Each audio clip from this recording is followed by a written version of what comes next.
নমস্কার সবাইকে। আজকে আমি নিয়ে চলে এসেছি কাঁচা মাছের ঝাল দেওয়া। তো এটা আজকে আমি বানিয়েছি কাতলা মাছ দিয়ে। তবে তোমরা যে কোনো বড় মাছ দিয়ে এটা বানিয়ে নিতে পারো, রুই কাতলা বা যে কোনো বড় মাছ দিয়ে। আর এটা খেতে এতটাই সুস্বাদু হয় যে কি বলবো, মানে একবার না খেলে বুঝতে পারবে না। তো অবশ্যই একবার বানিয়ে দেখো বাড়িতে। আর কেমন লাগলো আমাকে কিন্তু কমেন্ট বক্সে অবশ্যই জানাবে। তাহলে চলো রান্নাটা শুরু করি। তার জন্য প্রথমেই একটা মশলা বানিয়ে নেব। তো এখানে আমি নিয়েছি 2 চামচ কালো সর্ষে, নিয়েছি 1 চামচ পোস্ত, নিয়েছি 1 চামচ চারমগজ, 2টো শুকনো লঙ্কা আর 4টে কাঁচা লঙ্কা। ঝালটা নিজেদের পছন্দ মতো দেবে। তার মধ্যে সামান্য একটু নুন দিয়ে প্রথমে শুকনো ঘুরিয়ে তারপরে এই যে পেস্ট করে নিয়েছি, তারপরে সেটাকে আমি ছেঁকে নিয়েছি। এদিকে মাছে নুন হলুদ মাখিয়ে রেখেছিলাম দেখো। আর তেল গরম হয়ে গেছে, চলো রান্নাটা তাহলে শুরু করি। তো 2টো শুকনো লঙ্কা আর 1/2 চামচ কালো জিরে আমি ফোড়ন দিয়ে দিলাম। তারপরে এর মধ্যে দিয়ে দিচ্ছি একটা মাঝারি সাইজের টমেটো পেস্ট। এবার এটাকে একটুখানি নেড়ে চেড়ে নেব কাঁচা গন্ধটা চলে যাওয়া পর্যন্ত। তো দেখো এটা একটুখানি নেড়ে চেড়ে নিয়ে এর মধ্যে এবারে আমি দিয়ে দিচ্ছি মাছ। তো মাছটা যেহেতু আজ আমি কাঁচা রান্না করছি, আগের থেকে ভাজিনি, তবে এভাবেই আমি কাঁচা মাছটা রান্না করে থাকি। তাতে করে কি হয় যে সামান্য যে কাঁচা গন্ধটা সেটা তো চলে যায়, আর এটা খেতে কিন্তু দুর্দান্ত হয়। একবার অবশ্যই এইভাবে বানিয়ে দেখো। তো মাছগুলো দিয়ে এটা কিন্তু আমি ভাজবো না, এটা জাস্ট একবার উল্টে পাল্টে নেব। এপিট ওপিট করে একবার উল্টে নেব এই টমেটোর সঙ্গেই। তো তাতে করে কাঁচা গন্ধটা চলে যাবে। তো দেখো এভাবেই আমি কিন্তু টমেটোর সঙ্গে মাছটা উল্টে পাল্টে নিয়েছি। তো এবারে মাছের মধ্যে আমি মশলাটা দিয়ে দেবো। মশলাটা আমি ছেঁকে নিয়েছি, যার জন্য দেখো কতটা স্মুথ হয়েছে পেস্টটা। তো এবারে মাছের মধ্যে আমি মশলাটা দিয়ে দিচ্ছি। তো মশলাটা দিয়ে দিলাম আর বাটিটা ধুয়ে সামান্য একটু দিয়েছি জল।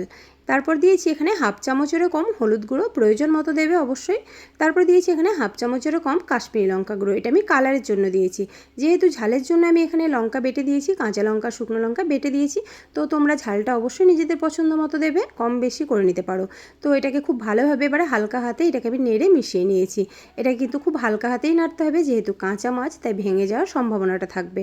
তো এভাবে আমি নেড়ে চেড়ে এটাকে মিনিট 2 মতো রান্না করে নিয়েছি। তো আমি এখানে নুনটা দিতেই ভুলে গেছিলাম, তো এবারে নুনটা দিয়ে দিলাম। নুনটা দিয়েও খুব ভালো মতো একটু মিশিয়ে নেব।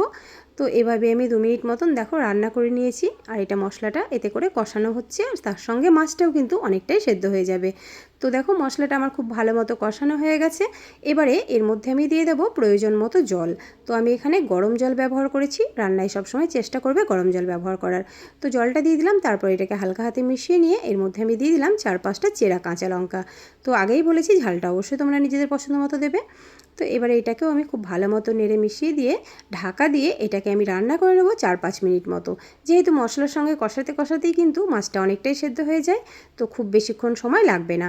তো এইভাবে এটাকে আমি ঢাকা দিয়ে এবারে মাছটা রান্না করে নেব 4-5 মিনিট, তারপর ফিরে আসছি 4-5 মিনিট পর। তো চলে এলাম আমি 5 মিনিট পর। দেখো আমার রান্নাটা কিন্তু প্রায় হয়ে এসছে। আর এটা দেখো দেখতে কতটা সুন্দর হয়েছে, যেহেতু মাছটা অনেক বড় তাই মাছ থেকে কিন্তু অনেকটাই তেল বেরিয়েছে।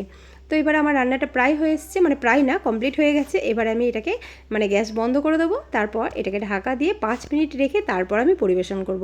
তো দেখো এটা তোমরা দেখেই বুঝতে পারছো নিশ্চয়ই কতটা লোভনীয় হয়েছে। আমি গ্যাস বন্ধ করে দিয়েছি। দেখো এটা 5 মিনিট পর ফিরে এসেছি, দেখো দেখতে কতটা লোভনীয় হয়েছে। তাহলে চলো এবার আমি এটা পরিবেশন করে দেখাই।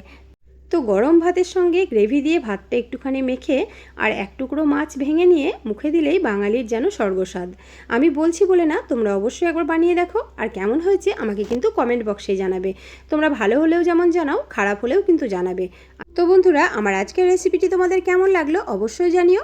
ভালো লাগলে একটা লাইক কমেন্ট শেয়ার করে দিও, আর আমার চ্যানেলটি সাবস্ক্রাইব করে পাশে থাকার অনুরোধ রইল। তোমাদের একটা লাইক কিন্তু আমাকে অনেকটাই উৎসাহ জাগায় নতুন কিছু করার জন্য। তা চলো আজ তাহলে আসি, দেখা হচ্ছে পরের ভিডিওতে নতুন কোনো রেসিপি নিয়ে। ততদিনে সবাই ভালো থেকো, সুস্থ থেকো।